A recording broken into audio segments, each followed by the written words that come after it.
The right has come up with a new battle for their big culture war they've been waging, in large part lately to distract people from the Epstein files and the fact that with every new bit of info we get, Trump gets implicated even harder. Just today, I put out a segment about how Epstein's 50th birthday book came out. Not only did we get the Epstein letter, or the letter Trump sent to Epstein, we also got a drawing someone made for Epstein of him getting a massage from a bunch of girls next to Mar-a-Lago.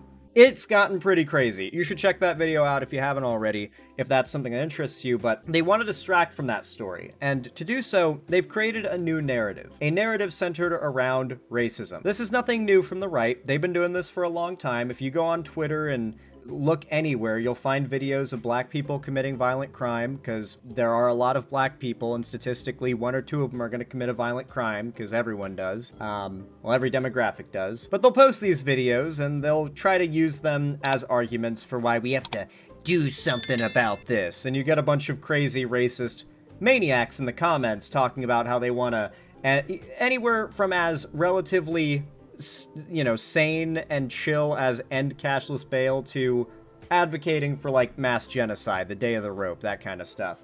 And so the right's newest narrative, their newest video of a black person committing a violent crime that they have essentially converged around in order to create a narrative and distract people and radicalize them, is the murder of a young Ukrainian refugee woman who came here as an asylum seeker to America to escape the Russian invasion of Ukraine.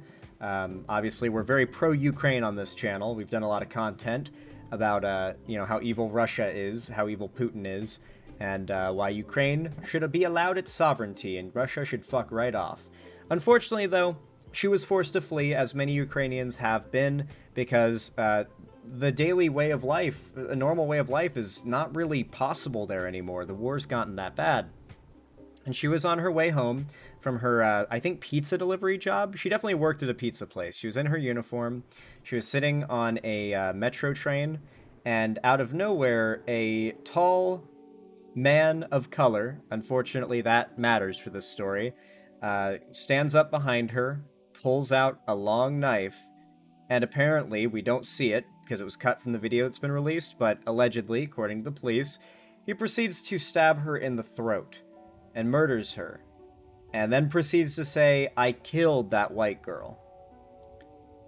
As you can imagine, the right went crazy with this. Wait, wasn't this in the first segment? I mentioned it, but like I said in that segment, this is going to be its own thing, because the right has taken this and they've gone crazy with it, and I gotta talk about it specifically. Like, it deserves its own topic. I love how the right is all of a sudden pretending like they care about the safety of immigrants, asylum seekers, or Ukrainians, as if they're not, like, blatantly pro-Russia. Just funny to me. Here's the article. How the lives of a Ukrainian refugee and a Charlotte man with a criminal history converged in a fatal stabbing. This is the story that, according to the right, the left and the mainstream media just aren't covering. So let's go ahead and start this CNN article, shall we?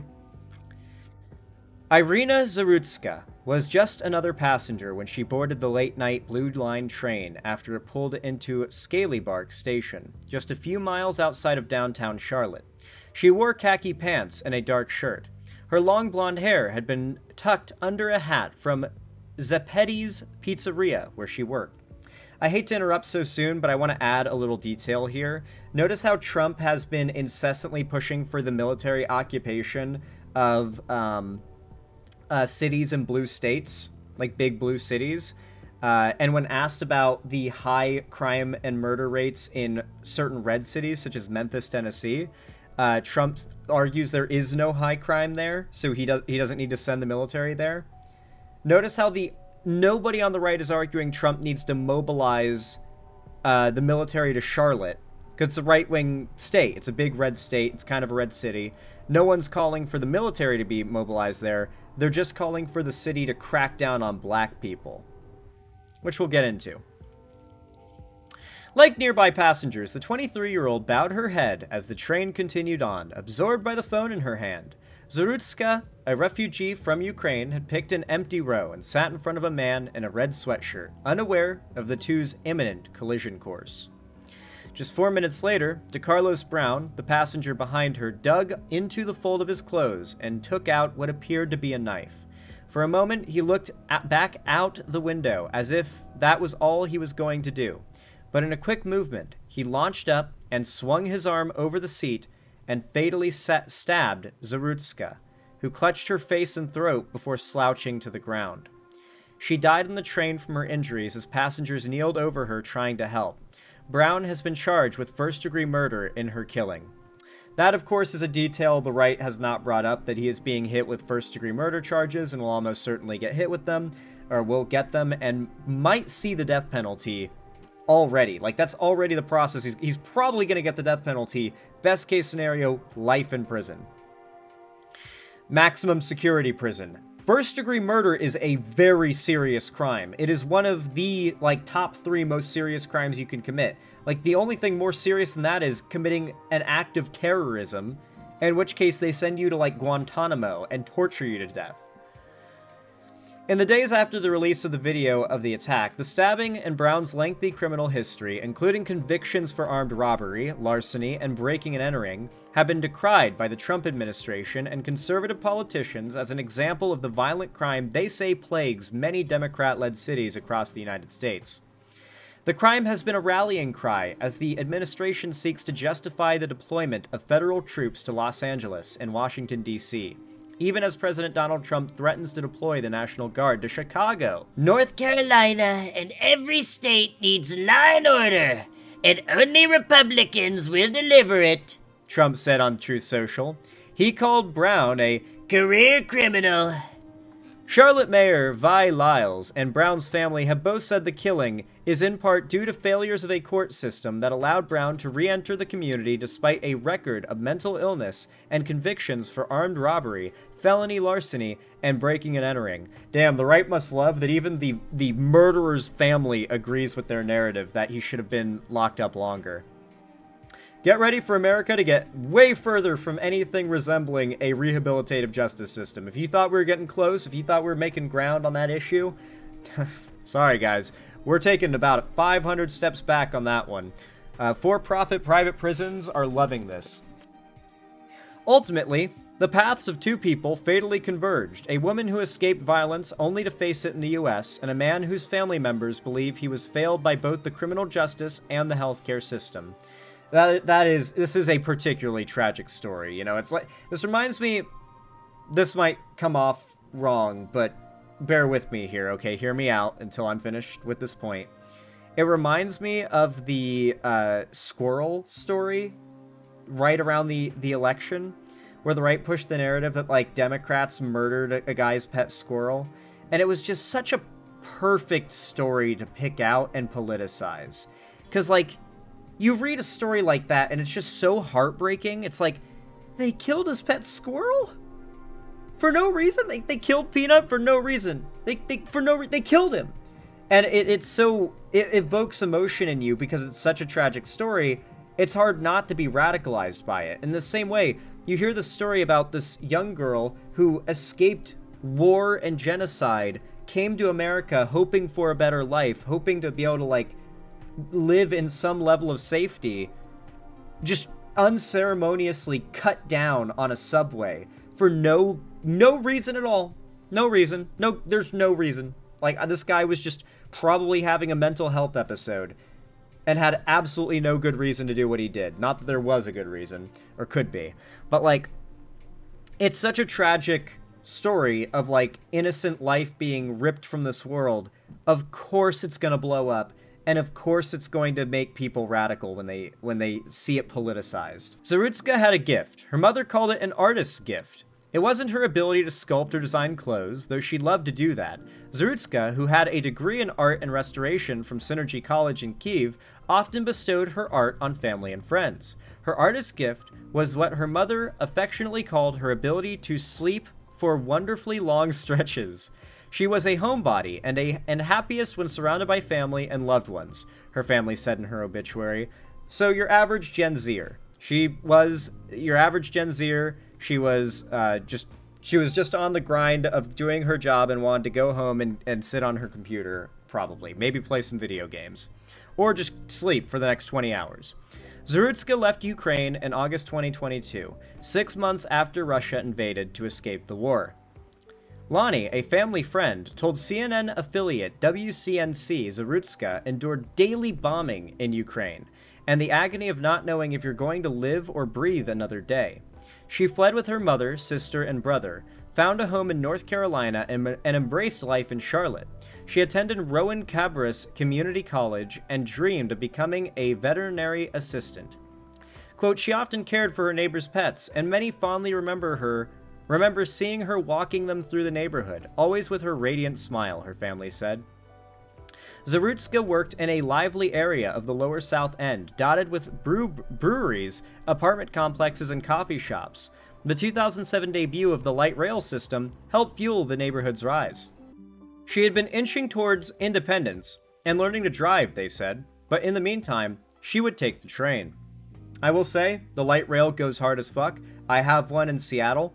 There's like a really good light rail system here, and it is surprisingly based. Like, I thought riding public transit would suck, and then I did it, and I immediately got train pilled.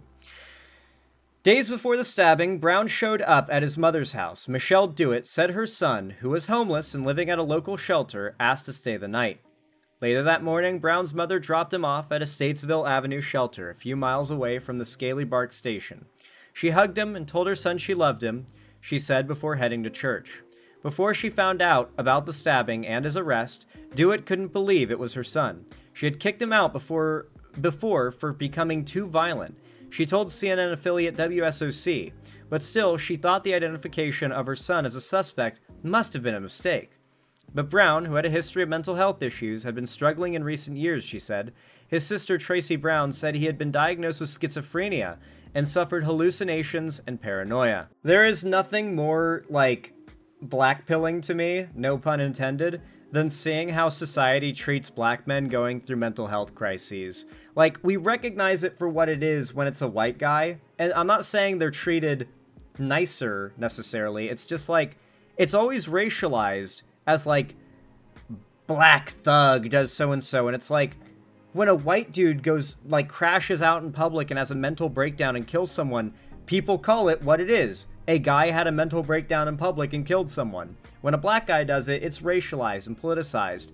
It's like, I don't know, it's like, you see the trend of, like, how many black men have their mental episodes turned into something political or racial, and not, like, the focus isn't what it actually is, which is a mental health episode. It's their race is what ends up being the focus, and it's just so...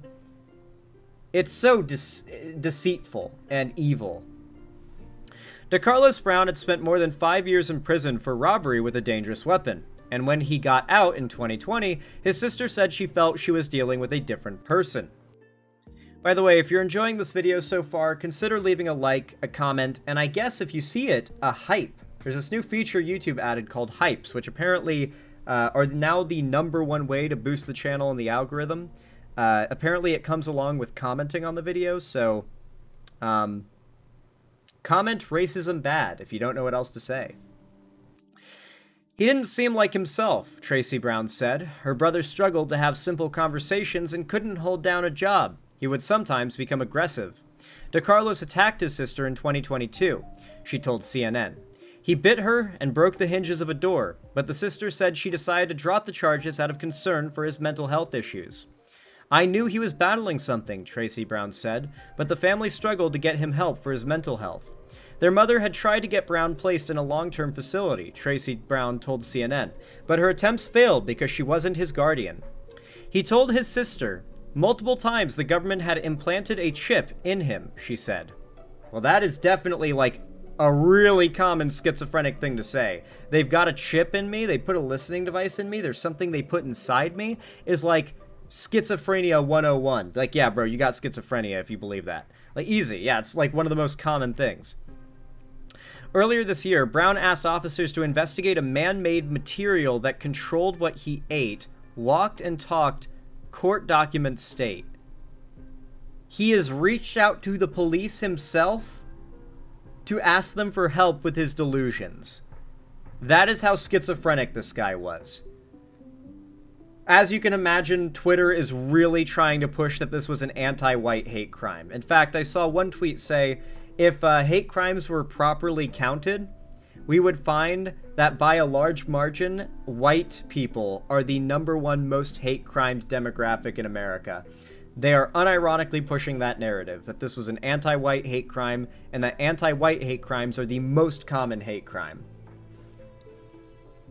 Officers told Brown, quote, the issue was a medical issue, and there was nothing more they could do. Upset, he called 911. Brown was charged with misuse of 911, a Class 1 misdemeanor. His release was conditioned on a written promise he would appear for his next hearing. According to court records, the White House and his release left him free to slaughter an innocent woman. Tracy Brown believes her brother suffered a disastrous mental break that night.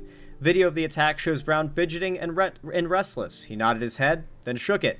He sat with his hood pulled up over his long hair, abruptly upright, and then slouched forward to rest his head on the seat in front of him. Occasionally, he swayed back and forth. Finally, he attacked Zarutska, who had just boarded the train minutes prior. Charlotte had been her refuge from the violence abroad, but now Zarutska lost her life there. It's very, very sickening and sad that we have such evil in our society today, Lonnie, the family friend, said. Brown later said, or told his sister, he attacked the woman because she was reading his mind. A person that is hearing voices in their head and believes the world is against them, they're going to break, she told CNN. And I think that night he broke. It really is just a tragic story all around. And then on top of that, you've got the most evil people on the internet trying to politicize it in the worst way. The worst way, sorry. Now, this is a tweet from 2 hours ago, as if, just to make sure you guys know, when they tweeted this, despite the fact that the article we read came out at noon today. This person said 2 hours ago, reposting, "This is what they are hiding from you." Here's the full unedited video of the stabbing, which we're not going to watch. The look of terror in her eyes as she realizes her life is ending is gut-wrenching. He then says, "I got that white girl. Hello, how is this not a hate crime?" That's right, guys. I wasn't joking. That was the very first tweet that comes up when you search hate crime on Twitter. Because that was the trend. Hate crime was trending, and when you clicked it, it was because of this. Let's see. I wanted to look up just how biased hate crime charges are, and holy shit. Despite there being 6.4 times more black on white crime and 31 times more black on white crime per capita, hate crime charges are almost never filed when the perpetrator is black and the victim is white. Only 0.08% of black on white crime is filed as hate crime charges, whereas in the reverse scenario, 1.46% of white on black crime is reported as hate crimes, which means prosecutors are 1,725% more likely to file hate crime charges when the perpetrator is white and the victim is black. That's right, folks. Couldn't have anything to do with the fact that, in terms of, like, non-violent property crime, generally speaking, if you're in America and you're black, you're more likely to be poor and to have had a criminal history, statistically speaking. And if you're white, you're more likely to have been, like, somewhat well off and to not have a criminal history. Well, you might, still pretty high rate, but still, you know what I mean. Which means that statistically, yeah, there's going to be a lot of cases where black criminals end up committing crimes against white non-criminals. That's going to happen fairly often when the majority of black people are living in significant financial ruin compared to white people. There's a reason why the Republicans just cannot get black Americans to vote Republican. They can't identify with them. They'll never be able to identify with them, not unless they stop actively putting the thumb on the scale to keep black people down. Maybe then black people will experience the privilege required to vote Republican. But until then, they're just kind of shooting themselves in the foot by constantly fucking over black people. Well, I guess Twitter's decided to hide it, which, you know what? I don't think we need to read any more Nazi tweets about this story anyway, for the sake of our own mental health. So if you guys did enjoy this video, if you found it entertaining, educational, or enjoyable in any way, consider leaving a like, a comment, and a hype if you have the feature. I think it might only be on mobile right now, but I could be wrong about that. It's a new thing, like so new, I don't understand it, but apparently it is now the actual #1 way to boost channels in the algorithm. I'm guessing all three of those things are ideal, but I think hypes are like the big thing now, so go ahead and do those things if you want to support the channel. It really matters now more than ever with the AI overlords at YouTube just ruining everything lately. And of course, be sure to subscribe and ring the bell icon if you want to get notified when I go live or upload in the future. I really do appreciate it. It really does mean a lot. And of course, if you want to see more from me in the future, follow my social medias linked down below in the description, particularly my fan Discord, as that is the main hub of my fan base and community, and on top of that, it's where I host weekly gaming events, call-in streams, watch parties, movie nights, and more. So if you don't want to miss anything, that's the place to be. You won't regret it. And of course, if you want to support me directly, financially, help me keep the lights on and a roof above my head here at the Xander Hall studio, then please consider donating, subscribing, or gifting a sub to someone else on my website, xanderhall.com/live, or support me through YouTube, Twitch, Streamlabs, Stream Elements, Patreon, or buy some custom Xander Hall merch through the Streamlabs link down below. Regardless of how you support me though, thank you all so much for watching, and as always, have a good one.